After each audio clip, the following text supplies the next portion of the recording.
We often think someone pulling away means they've stopped caring, but what if I told you that an avoidant person's silence doesn't always mean disinterest? In fact, sometimes it's the strongest sign they can't stop thinking about you. When someone has an avoidant attachment style, their instinct isn't to run toward you when they feel strongly, it's often to pull back. And that's where so many people misread the signs. You think if they cared, they'd show me. But with avoidance, the opposite can be true. Their obsession leaks out in subtle, indirect ways. The real question is not, are they reaching out?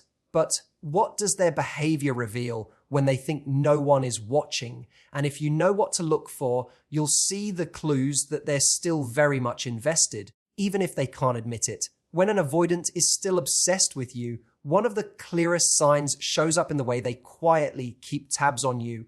They may not reach out directly, because for them, vulnerability feels like danger. So instead, they choose the safer option, observing you from a distance. It's subtle, but once you recognize the pattern, it's hard to miss. They'll watch your Instagram stories within minutes of you posting, even if they haven't spoken to you in weeks. They might scroll through your Facebook or TikTok, liking something here and there, sometimes even something from months ago that you forgot you posted. It looks small, almost meaningless on the surface, but for an avoidant, it's actually quite revealing. An avoidant often wrestles with two opposing forces: the deep longing to stay connected with you and the overwhelming fear of what closeness will mean. So what do? They pick the middle ground. They won't text you, "I miss you," but they'll make sure they know where you are, how you're doing, and what you're up to. That silent monitoring is their way of maintaining attachment without having to confront the vulnerability of showing it. Think about it. If they were indifferent, they wouldn't bother. People who have genuinely moved on don't circle back to check if you're still posting photos from your weekend or whether you've been spending time with someone new. But when an avoidant is still obsessed, that curiosity takes over. Even though they might fight the urge to reach out, they still crave that window into your life, because cutting it off completely would feel unbearable. And here's where it gets interesting. Sometimes their digital footprints are unintentional. They'll accidentally like a post from 3 months ago at 2 in the morning. That isn't an accident. That's obsession revealing itself. They were scrolling too far, too deep, because they wanted to revisit moments that reminded them of you. When you see those signs, it's not random. It's evidence of someone who's trying to maintain closeness in the only way they know how. You may also notice that they won't engage in conversations with you online, but they'll consistently be among the first to view your stories. That's because avoidants want to watch without being seen. It feels safer to lurk than to openly admit they're still paying attention. Their need to avoid rejection and protect themselves from intimacy keeps them from saying anything directly, but their obsession slips out through their actions. In truth, their silent monitoring is often louder than words.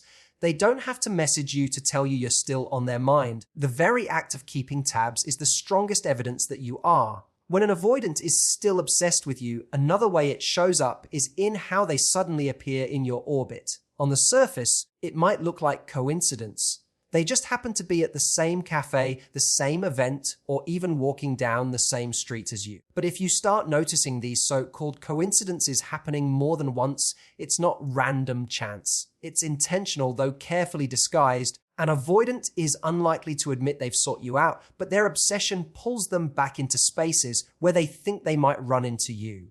The psychology behind this is fascinating. Avoidants often crave connection just as much as anyone else, but because they fear being too vulnerable, they try to find safer ways of feeling close. Showing up in your world allows them to experience proximity without directly expressing how much they want it.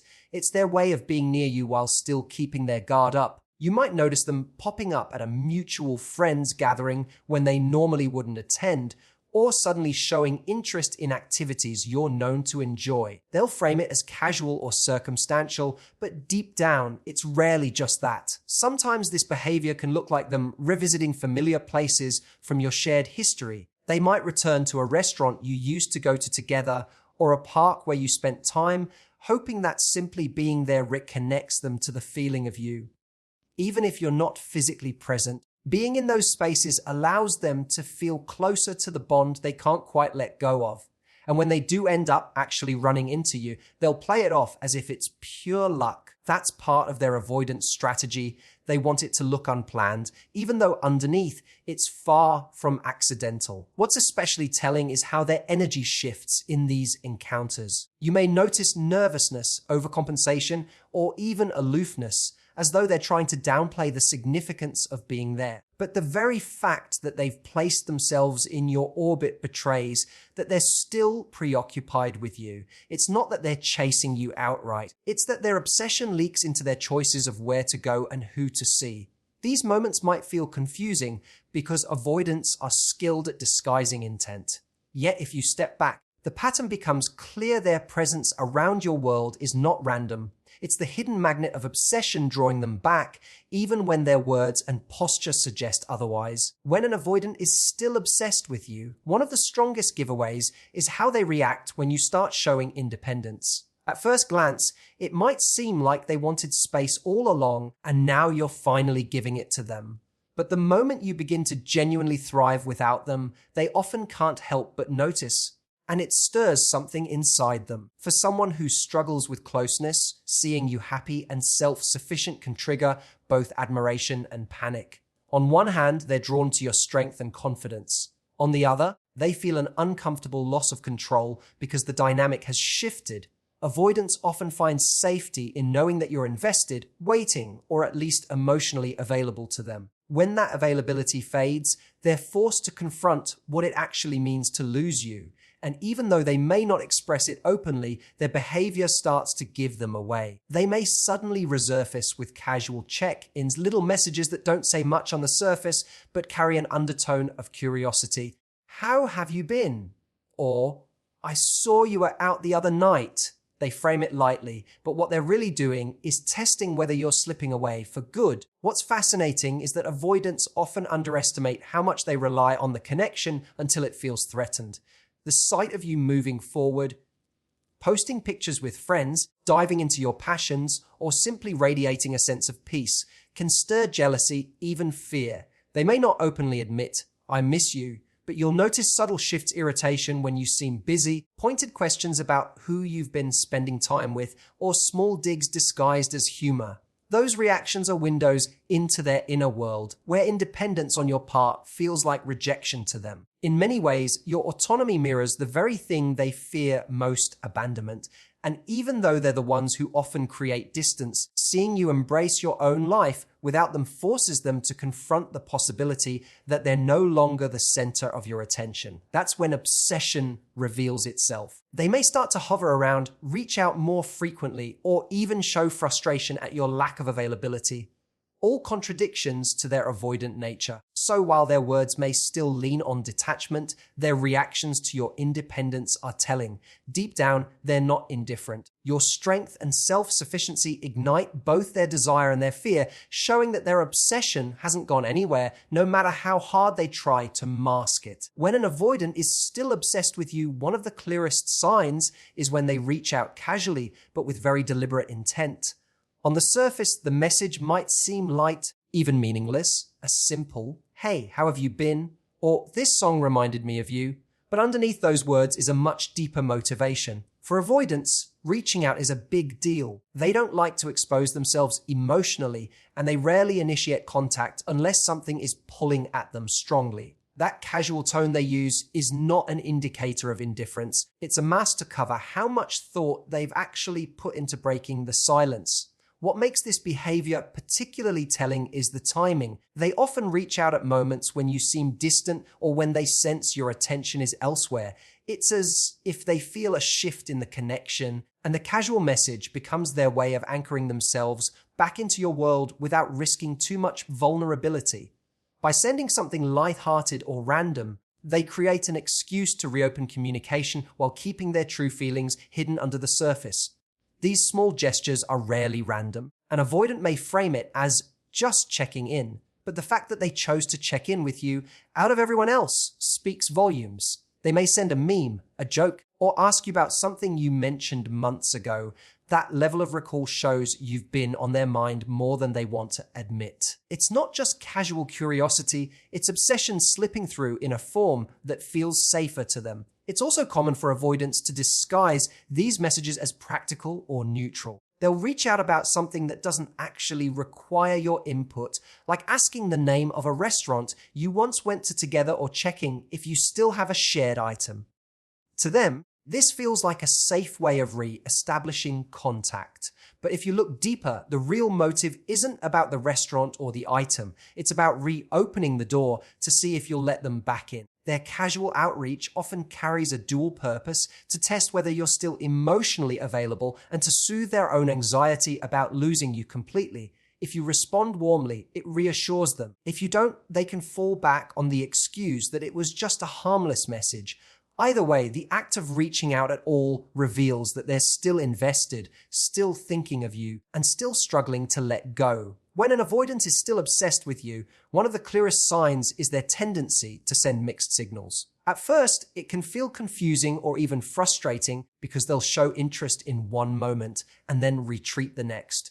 But this push and pull isn't random. It's actually a reflection of the internal conflict they live with, the strong desire to be close to you battling against the deep fear of being consumed or rejected. That inconsistency is not a lack of care. If anything, it's proof that they're preoccupied with you far more than they let on.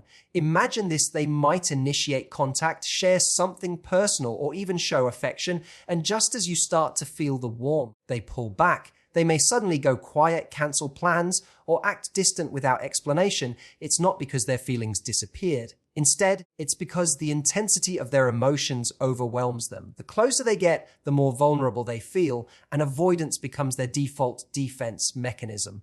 Ironically, the very fact that they retreat shows how much they care. If you meant nothing, there would be no need for the walls to go up in the first place. This hot and cold dynamic often shows up in subtle ways too. They may flirt with you one day and act indifferent the next. They may comment on your life with curiosity, but then disappear when you try to deepen the conversation. To the outside observer, it might seem like they're unsure of what they want. But the truth is, they want closeness while simultaneously fearing it, and that inner tug of war spills out as mixed signals. You'll notice they often leave breadcrumbs, little actions or words that keep you hooked. They'll say something that suggests they miss you, then downplay it. They'll make plans with you, then act distant during the actual interaction. These contradictions are not about manipulation, they're coping mechanisms for the intense emotions they don't know how to manage. For an avoidant who's still obsessed, their fear doesn't cancel out their desire.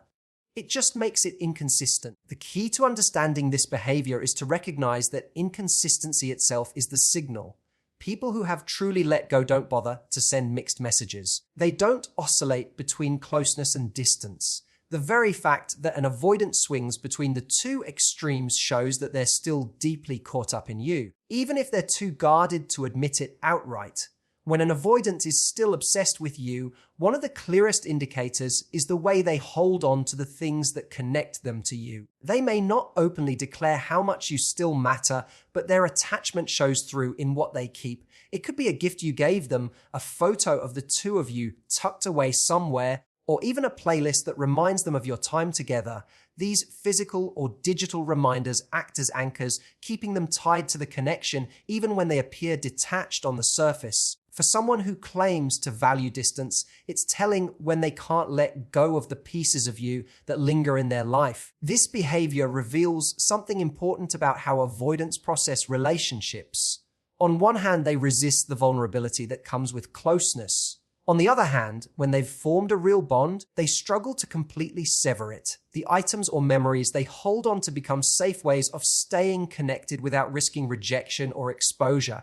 They can relive moments with you privately without having to confront the fear that comes with actually reaching out.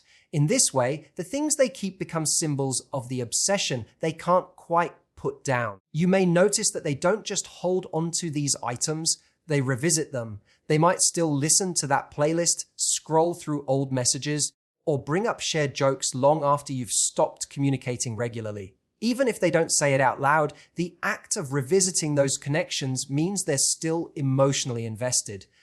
For them, letting go completely would feel like losing control, so they cling to these remnants as a way to soothe the ache of distance. Sometimes this holding on shows up in even subtler ways. They may resist deleting your number, keep old photos on their phone, or delay returning something of yours. On the surface, it may look like forgetfulness or indifference, but it's rarely that simple. Each lingering item is a thread, a quiet way of keeping you close in their private world. And because avoidants often struggle to articulate their emotions directly, these actions speak louder than words ever could. The contradiction is clear. While they may act like they've moved on, their attachment to these reminders betrays their true feelings. If they were truly done, those items, photos, and messages wouldn't matter anymore. The fact that they still do is proof of a connection they can't quite release. When an avoidant is still obsessed with you, their emotions often slip out in moments they don't plan. They spend so much energy trying to appear composed, detached, and unaffected. But no one can keep the mask on forever. Every now and then you'll catch a glimpse of how they really feel, and it's in those cracks that the truth reveals itself. It might be a tone in their voice that softens unexpectedly, a lingering look they didn't mean to give, or a sudden comment that hints at how much they've been paying attention. These unguarded moments are powerful because avoidants pride themselves on control. When that control falters, it's a sign their obsession has been bubbling under the surface. You might notice it in casual conversations where something slips out that they didn't intend to share. For example, they might recall details you thought they'd forgotten, the name of your favorite coffee order, a story you once told, or a small date that mattered to you. They'll often act like it's nothing, but the fact they've stored these details shows you've been living in their mind far more than they let on. Their words may be disguised as offhand remarks, but the underlying message is clear. They're still invested. Another way these leaks appear is through body language. They might tell you they're fine or that they've moved on, but their eyes linger on you longer than they should. They might turn slightly towards you in a group, even when they're not speaking directly to you. These subtle signs are almost involuntary because while they can choose their words carefully, it's much harder to control unconscious reactions. Obsession has a way of sneaking out through micro expressions and actions. Even in conflict, you'll see it. An avoidant who truly doesn't care won't get emotional, but one who's still preoccupied with you might react with defensiveness, irritation, or jealousy when your independence shines through. These reactions are often more revealing than affection because they show the depth of emotion they're trying to suppress. It's in these heated or vulnerable moments that their guard drops and what they feel for you becomes unmistakable. Avoidants rarely make grand confessions, but when they slip, it speaks volumes. The fact that their emotions leak out despite their best efforts at control is not random. It's proof of how much they're still holding on to. Their obsession escapes in ways they can't plan, and those unintentional moments reveal the truth they're working so hard to hide. So when you're trying to figure out if an avoidant is still obsessed with you, don't just listen to their words. Watch their actions, their contradictions, and the quiet ways they circle back into your world. Avoidants rarely show their feelings directly. Instead, their obsession leaks out through their patterns, keeping tabs on you, showing up where you are, reacting to your independence, sending casual but intentional messages, pulling you in and pushing you away, holding on to pieces of your connection and letting their emotions slip in unguarded moments. Each of these signs is like a breadcrumb trail, and when you put them together, they reveal the truth they can't quite say out loud. But here's what matters most: recognizing these signs isn't about chasing them, fixing them, or waiting for them to change.